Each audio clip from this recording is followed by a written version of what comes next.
for Sloane? Kind of hairy. Kind of hairy? That was kind of hairy. I've never heard that term before. Okay. What is that? What does hairy mean? Like, yeah, what does hairy mean? Tough to get through, complicated, difficult. Yes, it was hairy. But I was happy to get the win, so it's, you know, it's all good. Talk a little about the match and what's going to do in different sets. I got off to a really slow start. I was really nervous. It was tight. The hands were shaking. Couldn't really find a rhythm. And I thought she played pretty well first set.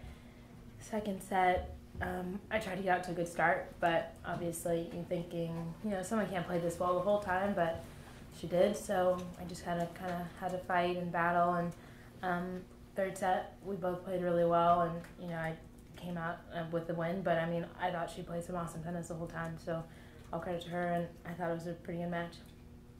You had a lot of unforced errors. Was the key to cutting down on those? Yeah. More than 50. What'd you say? You had more than 50. That's not good. Yeah, I never want to have that and that many. That's horrible. But I think I was just so nervous and I was so tired, I just couldn't really get a grip. But I thought I managed to, you know, play some good points and kind of like get loose. And I thought, you know, that's what helped me the most. Were you more nervous than any of the other slams this year, or would you performed quite well? No, I think the whole just being here at the US Open is just a bit overwhelming, you know. Literally everywhere you go, every single person knows who you are, and as opposed to when you're at the French Open or when you're at Wimbledon, you know, it's like, oh, okay, you're a tennis player, it's great, but here it's like every single person knows who you are, and it's definitely overwhelming, but I think, you know, it comes with the package, but it's exciting to play at a home slam, and it's exciting to just be out on the court and competing, and I think that I just had to take advantage of the opportunity that was given to me, and I thought I did that well today. When you anticipated some point you're gonna get comfortable with it, being at these big tournaments? I mean, you do pretty well at them. Yeah, definitely. I think normally I'm okay, but I just think here it's just a lot more expectations here, being seeded, and as opposed to last year when I was not seeded and I was like 40 in the world, or you know, whatever I was ranked. And I think now there's just, you know, more eyes on me now, and I think some little things that go with it, but I think overall it's not that bad, but you just definitely want to perform well in the first round of Grand Slam, especially at home. When you said you wanted to play free, Sloane, what does that mean to you? Does it mean flow without care, just a rhythm? Talk about that. Yeah, just play my game and just, you know, hit out and not be afraid to swing the racket, and just play my game and just be relaxed and not have to every point be like, oh my God, like I'm like holding the racket, my hand's shaking. Like, no, I just wanted to just be able to, you know, let loose and just swing out, swing free. How do you pull that off in the third set, Dr. I don't know. I think it was brain power. I'm not sure. You were down 4-2 in the third set and then immediately broke her serve, winning 4 straight points. What changed in your mindset at that point? I just told myself I just need to be really aggressive. Like, the match is going to get away from me if you don't pull yourself together. And I think for me, when I give myself a reality check, I think most of the time it works. So I'm just going to go with that. I mean, I just had to find a way, and I did, so that was good. Sloane, what are your thoughts on James Blake's retirement and what his example has meant to young players who have been coming up, such as yourself?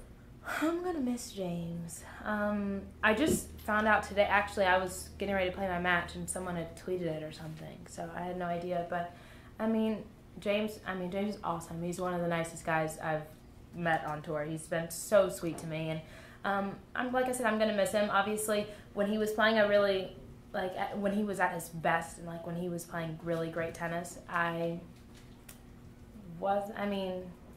never seen him play like the whole dreads thing, like what he's known for, like his legacy. Like I don't know, it wasn't old enough maybe, like I don't know, but I know he's an awesome person, and I know he's an awesome dad, awesome husband, and I am honored to just, you know, have known him and have him be so nice to me while I was on tour, so I'm definitely going to miss him in that regard.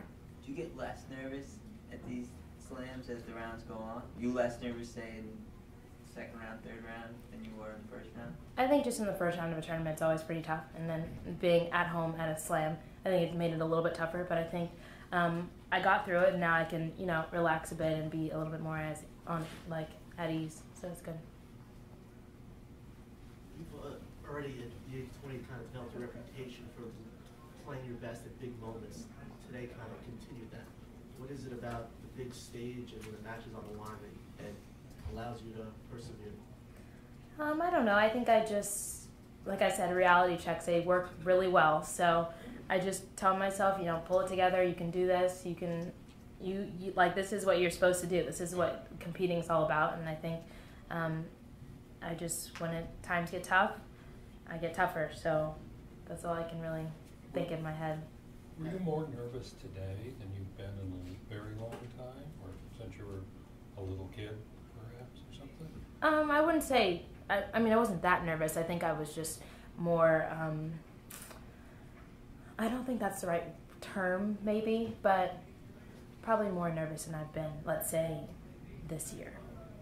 Late in the match, on one side of Armstrong, the crowd was cheering with one Sloane Stephens chant, and on the other side, there was, in competition, was another Sloane Stephens chant. What's it like to have aside from the obvious feel-good feel of having the whole crowd with you, but can you translate that in terms of performance and how it affects you? Is it all positive? I think it's all positive. I mean, it's like I said, like being at home. It's definitely a completely different feeling than being at any other tournament. For a slam, and I think people, they really get behind you, and I think it helps. It does help. Like today, it helped me tremendous. But I think sometimes, like we're talking today, I have 75 different coaches out there because people are screaming like, hit the ball, hit it to her forehand, serve to her backhand, come to the net, and you're just like, oh goodness. So sometimes, I mean, it's tricky, but I think most of the time it's all positive, so that's good. What's the best piece of advice in your entire career you've ever gotten on court during the match? I'm not sure, but today someone yelled to me, she's like, if you don't get it together, this lady's going to take your second round prize money. And I was like, oh God. So I thought that was a good one, but I was just like, and in a moment that's so serious, you're just like, oh my God. So I think that was a pretty good one today. Anything else? One last one. At 4-2 in the third set, it looked like you kind of took a break. Did you say anything to yourself that helped? It's like you won the next 8 points and really turned the match back in our favor there. Reality check. Pull yourself together. You can do this. Just normal. I never really deviate from the whole reality check thing, so it works well for me. Very good. Thank you. Thank you, guys. Thanks. I'm going to do a couple quick questions while Ralph's here in the background.